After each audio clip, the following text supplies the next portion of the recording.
Dengan squad yang ada di Liga 1 aja sebenarnya sudah cukup ya. Karena kan ya kita melihat masih ada Rizky Ridho di situ, masih ada Jordi Amatnya misalnya kalau dimainkan, dipanggil dan dimainkan gitu. Sandy Walsh, Ragnar, masih banyak lah, terutama kalau kita bicara lini belakang. Ketika Piala AFF Indonesia menargetkan juara, saya kira itu harus. Nggak ada cerita gitu loh. Apalagi kemudian dibilang Piala Ciki, saya nggak setuju juga. Kita belum pernah juara di situ kok. Gitu.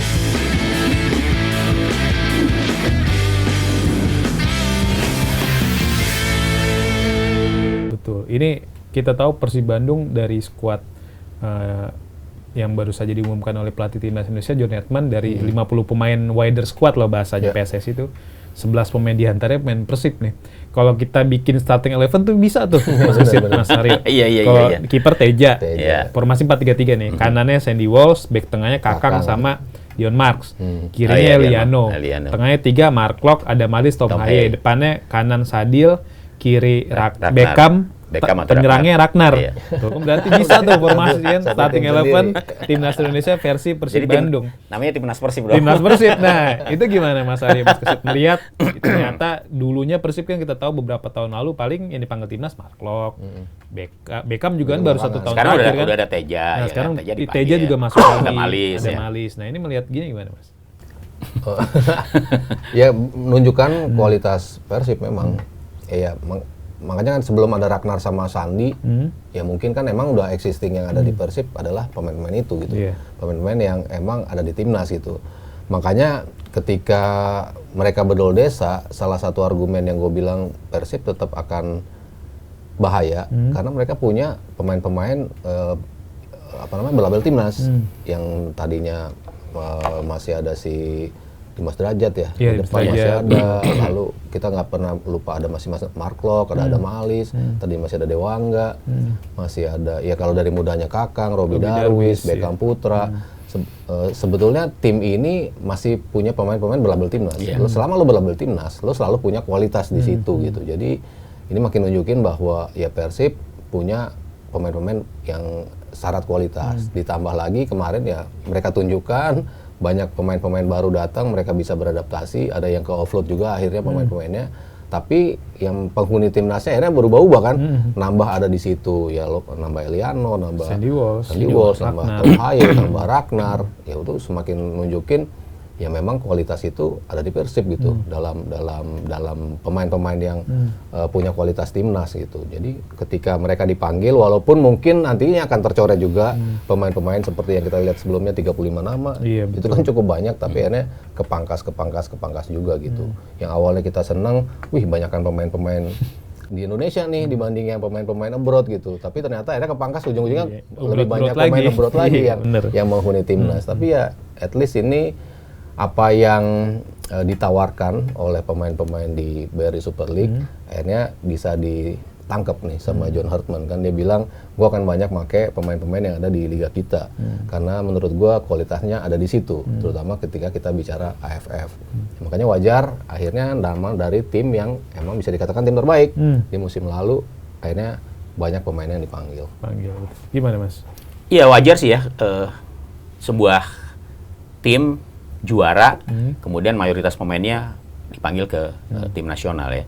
Yang nggak waras itu atau yang nggak wajar itu kan kalau cuma 1 atau 2 tim juara tapi hanya menyumbang pemain cuma sedikit gitu.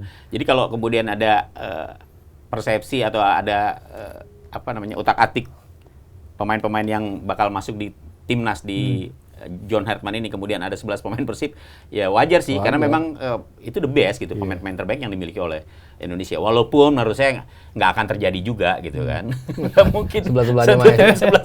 Bisa diprotes itu. Benar. Jadi ya ini menunjukkan kualitas ya bahwa sebagai tim juara pemain-pemain Persib memang wajar kalau dia berada di skuad timnas. Makanya pada saat Persib berada di puncak klasmen, kita ingatlah kemarin FIFA Series kan nama Teja kan nggak masuk tuh. Bagaimana kemudian masyarakat mempertanyakan ini kok penjaga gawang yang 22 kali clean sheet gitu ya, kok nggak dipanggil gitu ke timnas gitu ya. Alhamdulillah sekarang dipanggil ya, walaupun dia harus bersaing juga ya dengan penjaga gawang lainnya gitu kan. Ya mungkin karena Martin Pas dan juga Emil nggak masuk nggak bisa main, kesempatan untuk Teja Pakualam jadi terbuka gitu. Tapi yang jelas bahwa Persib punya kualitas, ya. Persija juga punya kualitas. Kan 11 pemain juga ada di Persija. Benar, Persija juga 11 pemain juga tuh. Tinggal bersaing deh tuh mereka mana yang kemudian menjadi pilihan utama dari John Herdman. Toh dari 50 ini kan nanti hanya ada 26 yang masuk skuad akhir yang masuk skuad akhir. Benar, pokoknya nanti tinggal kita lihat apakah pemain-pemain yang dipanggil bisa memberikan kontribusi maksimal ya, Mas Aryo, Mas Kesit. Dan ini kita geser juga sebenarnya lanjut juga pembahasan soal timnas Indonesia. Kita tahu kan tadi John Herdman mengumumkan daftar 50 pemain ya. Jadi 50 pemain ini akan mengikuti pemusatan latihan di Bali dari tanggal 5 sampai 25 Juli. Tapi memang 50 pemain ini nggak bareng, jadi dibagi 2 gelombang. Ini gelombang pertama nih ada Tom Haye, terus juga ada Sadil, ada Mark Locke, ada Rizky Ridho dan pemain-pemain Persija lain.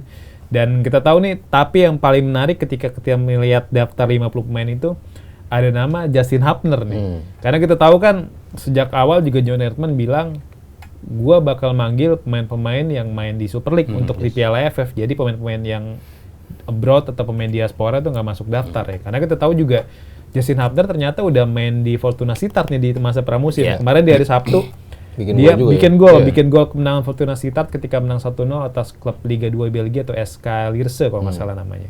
Dan tiba-tiba Justin Hubner masuk nih ke daftar 50 pemain. Jadi kita bertanya, ini Justin Hubner emang bakal dilepas oleh Fortuna Sittard atau ini tanda-tanda dia bakal main ke Super League gitu. Gimana Mas Aryo, Mas Kesit melihat situasi ini nih? Kayaknya enggak deh. Karena rumornya ya, namanya juga rumor kayak gitu ya. Jadi ada banyak akun bola yang memang kredibel lah gitu, tiba-tiba munculin fotonya Hubner. Jadi kita nggak tahu sih sebenarnya maksud munculin foto Hubner itu apa. Apakah memang lagi ngeritik Hubner yang lebih milih main di Super League atau seperti apa Mas Aryo, Mas Kesit? Selalu ya kayak gitu. Tapi kita kan dari deretan nama pemain-pemain diaspora ya, yang kita tahu mungkin Hubner yang tadinya kita pikir akan paling cepat bergabung di sini, karena ya adalah faktor-faktor non teknis yang kita pikir ini lebih cocok di Indonesia nih mainnya gitu kan. Tapi justru enggak, ini pemain yang justru stay.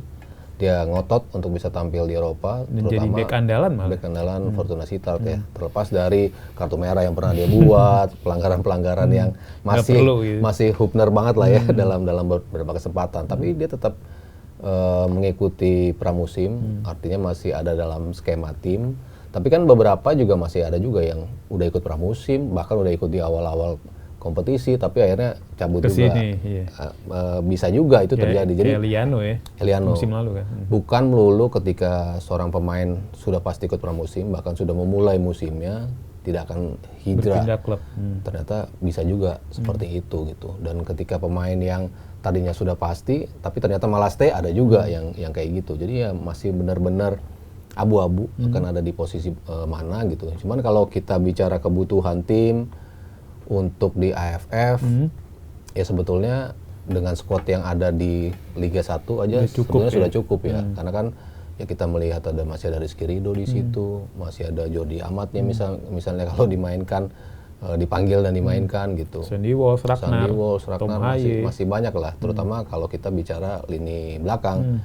Masih banyak lah pemain-pemain yang punya kemampuan untuk bisa menggantikan posisi dari Justin Hubner itu sendiri gitu. Jadi ya nggak urgent untuk memainkan dia di AFF.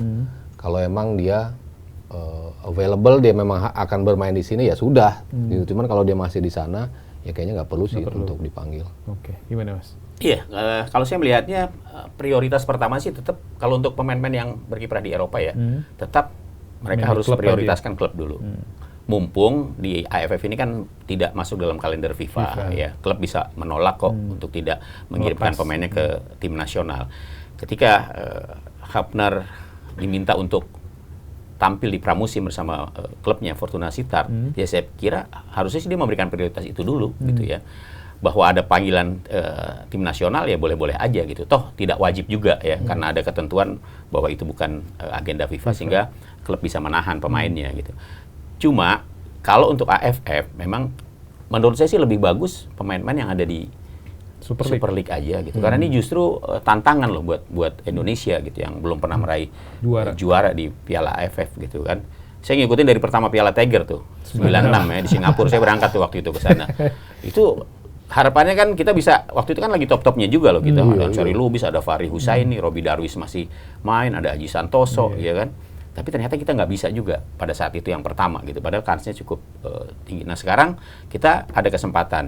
Di saat sorotan sepak bola terhadap sepak bola Indonesia, timnas itu begitu tinggi dari negara-negara Asia Tenggara gitu.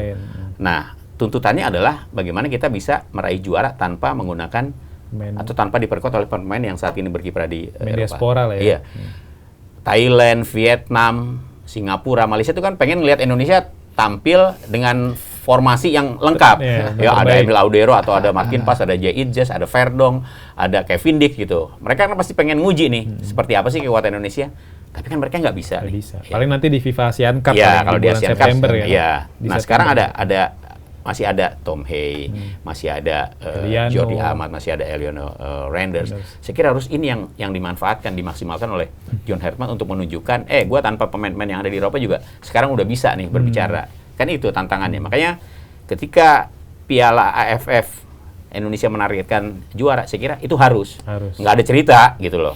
Apalagi kemudian dibilang Piala Ciki, saya nggak setuju juga. Kita belum pernah juara di situ kok, gitu kan. Jadi saya kira tetap bahwa AFF jadi target, walaupun hanya diikuti atau di pemain-pemain Super League. Karena kualitasnya juga bagus-bagus. Sudah bagus-bagus. Dan kita tahu nih Thailand sama Malaysia juga nggak nurunin pemain utama. Dan kalau menurut saya sih, biarin aja, mereka udah pernah juara. Bahkan Thailand... Ya kita kalau nggak juara kebangetan lah gitu kan.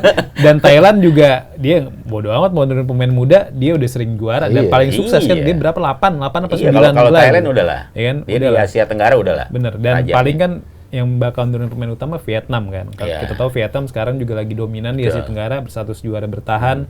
Dan juga SEA Games juga dia juara, AFF U23 dia juga yang juara. Ya kan jadi, sekarang eranya Vietnam yang ingin selalu mengalahkan Indonesia kan? Kalau buat Thailand, Indonesia kayaknya udahlah gitu kan. Gue udah tutup buku sering apa. Tapi kalau Vietnam kan kita masih sering kejar-kejaran. Iya, masih kejar-kejaran. Benar. Dan kita tahu dari pemanggilan pemain ini juga ada satu pemain yang sangat unik nih. Mas Aryo, Mas Kesit, ada nama Mitchell Baker nih. Mitchell Baker kan statusnya juga belum jadi WNI ya. Masih proses naturalisasi nih. Sama Luke Vickery kan belum disumpah juga.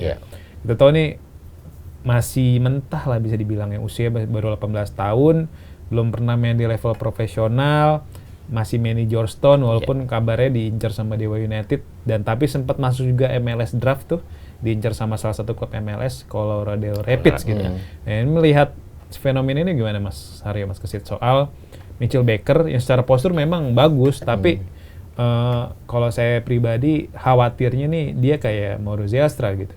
Penyerang yang sebenarnya belum punya catatan bagus di level profesional, tapi udah buru-buru naturalisasi gitu. Sebenarnya kalau muda sih oke juga ya. Kita contohnya si Baker. Matthew Baker. Bukan satu lagi. Mitchell. Bukan yang Baker yang U17. Matthew Baker. Yang back kan? Kalau ini Mitchell. Si Matthew. Itu kan juga mudah banget, dari Piala Dunia U17 yang 2023 yang kita tuan rumah kan itu juga udah 2025. Yang 2023 tuh Welber, Arkan Kakak, Jardim. Jadi punya ikut 2023? 2023 nggak ikut ya, Matthew Baker kan? Dia berarti ikut yang abis itu ya? Nggak, yang 2025 kan barusan. Tapi kan sebelum itu kan dia udah. Dia Piala Asia U17 2025 yang masuk perempat final kan? Itu dia tuh. Terus lolos ke Piala Dunia, U17 2025. Iya, itu kan dari situ, terus habis itu dia dipanggil ke tim senior. Itu kan debut lawan Oman ya. Debut, nangis juga gitu kan. Maksudnya ada juga beberapa contoh yang muda tapi bisa ketika dia bermain di sini, dia memutuskan untuk bergabung dan ditangani dengan tepat, itu bisa juga menjadi pemain yang bisa mempertahankan kualitasnya gitu. Ya ada beberapa contoh yang kayak Jan Schraven mungkin nggak seperti yang kita ekspektasi awalnya gitu kan, melejit banget, tapi ketika ke sini walaupun beberapa gol penting dilahirkan dia juga untuk menjadi juara juga kan, U22 juga kan dari dia juga kan waktu U19 juara dia ya, waktu juara. Bahkan dia yang mencetak golnya di partai-partai pentingnya gitu kan. Bahkan kita langsung pikir, oh ini cocok nih perlahan-lahan dicoba gitu untuk ke tim senior gitu. Tapi kan naik turun juga performance-nya gitu. Zylstra pun bisa dibilang seperti itu juga, naik turun, gabung di sini juga belum nunjukin kualitas yang kita pengen dari dia gitu. Jadi ketika usia masih muda memang gak punya jaminan, ini pemain bakal oke, bakal enggak. Tapi at least core dari kualitasnya itu kan ada.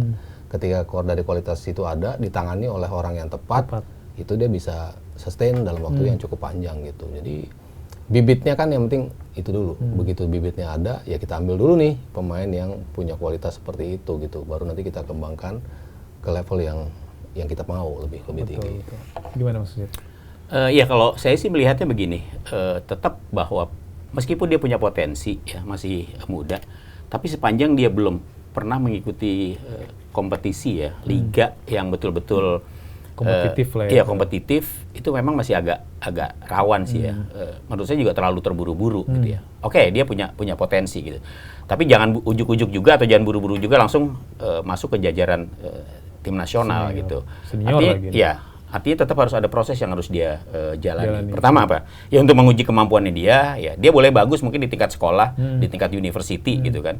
Tapi ketika dia masuk di kompetisi liga, apakah dia juga bisa bermain seperti itu gitu? Karena kan butuh kontinuitas, butuh bagaimana dia terus menjaga performanya gitu. Kalau hanya melihat 1-2 pertandingan kelihatan oke, rasanya sih belum ya. Belum lah kalau menurut saya gitu. Artinya tetap harus ada harus ada tempat di mana dia harus bisa mendapatkan menit bermain lebih banyak lagi. Dia harus tampil di sebuah liga kompetisi yang betul-betul akhirnya bisa membentuk karakternya dia gitu kan. Lepas dari tekanan, bagaimana kemudian dia menunjukkan dia punya performa gitu. Beda sama Matthew Baker ya. Kalau Matthew Baker kan dia sempat lah bermain di Melbourne ya, di Melbourne. Senior, ya, debut sempat ya? gitu kan. Kalau Mitchell belum ya. Oke, dia sudah menjalani proses naturalisasi, tinggal diambil sumpahnya. Ini kita anggap aset gitu ya. Tapi ya John Herman jangan buru-buru juga kemudian mengajak dia untuk langsung masuk ke tim nasional senior. Yeah. Kalau hanya sekedar latihan bareng sih, saya kira no problem lah, nggak ada masalah gitu kan. Tapi kalau kemudian taruhlah masuk di squad gitu kan, ini akan menjadi pertanyaan. Kita belum tahu nih kualitas dia yang sebenarnya seperti apa gitu loh. Bahwa dia punya potensi, iya. Tapi ya jangan dikarbit gitu. Iya betul. Tinggal kita lihat nanti siapa U23 juga dia juga megang kan. Benar, John Herman juga. Jadi kan dia punya mungkin persiapan untuk itu juga sebagai bagian dari untuk banyak pemain U23 yang dipanggil kan kayak Donitri itu juga beberapa pemain lagi. Nanti tinggal kita lihat Mas Haryo, Mas Kesit mampukah nggak nih timnas Indonesia jadi juara Piala AFF ya setelah udah 30 tahun kan berarti dari tahun 96 ke 2026 udah 30 tahun kita nggak pernah juara. Dan harapannya di tahun ini bisa berakhir. Karena dulu SEA Games kan 32 tahun ya. 32 dari 91 ke 2023. Nah harapannya nih udah masuk usia 30 tahun. Harapannya di tahun ini timnas Indonesia bisa juara ya. Nggak usah, jangan sampai nunggu-nunggu lagi gitu. Bener, udah kelamaan. Dari mulai kita di lapangan, kita liputan langsung sampai kita duduk ngamatin. Masa nggak juara. Oke deh Mas Arya, Mas Kesit nih nggak berasa udah 1 jam kita ngobrol mulai dari Persib Bandung sampai ke timnas Indonesia jelang Piala AFF 2026 nih. Kalau ada isu-isu lagi nanti kita ngobrol-ngobrol lagi ya Mas Arya. Pasti dong. Oke, makasih banyak. Oke, Zanos, terima kasih banyak udah join di podcast Locker Room hari ini. Sampai jumpa di podcast Locker Room selanjutnya. Mas Aryo, makasih Mas ya.